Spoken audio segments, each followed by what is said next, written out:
In my last video, I made the claim that many of you are going to say is outrageous, that MAGA is nothing but Moscow's mule, that it is the culmination of 20 years, 30 years, maybe 40 years, because we know the KGB had disinformation campaigns in the US, right?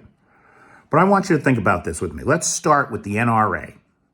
Now, I'm an American. I grew up with guns. I'm not a guy that buys guns. I never bought a gun except for my son.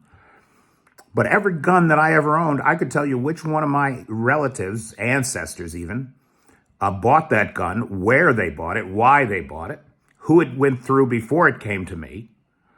And we were always lifelong members of the NRA.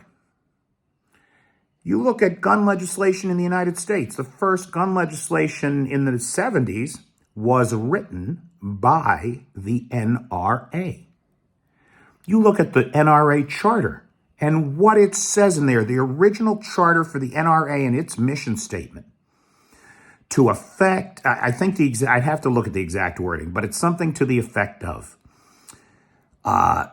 to increase the knowledge, proficiency, and safety of weapons in the hands of Americans, right? The NRA was formed because Northern troops during the Civil War were not as good shots as Southern troops.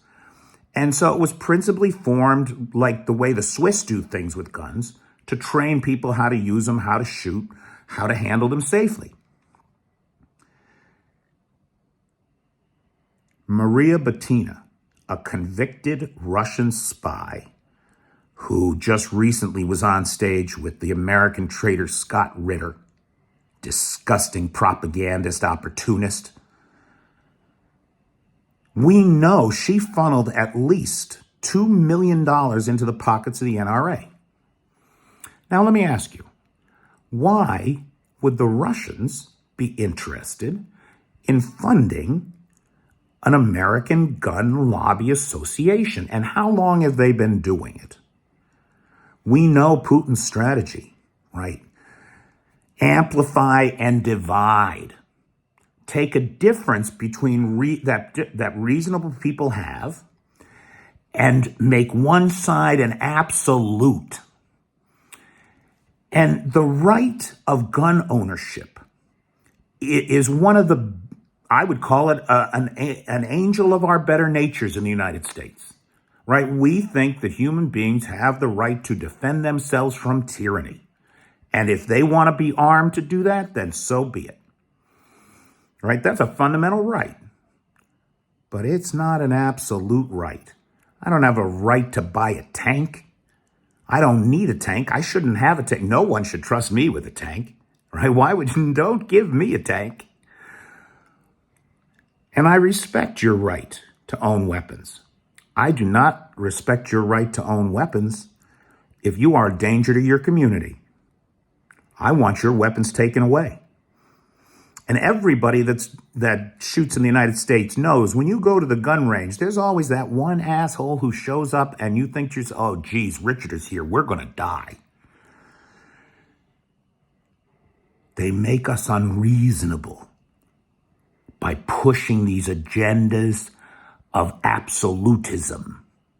No background checks. That's ridiculous.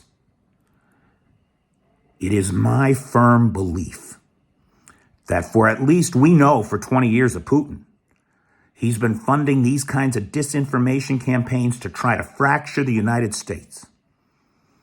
I'll give some other examples in the next few videos here. I believe the culmination of these many disinformation campaigns in the United States, frankly, is the MAGA movement. And every American who bought into it is simply nothing but a victim, a sucker, conned by Russian propaganda. When did we forget that Russia is our enemy?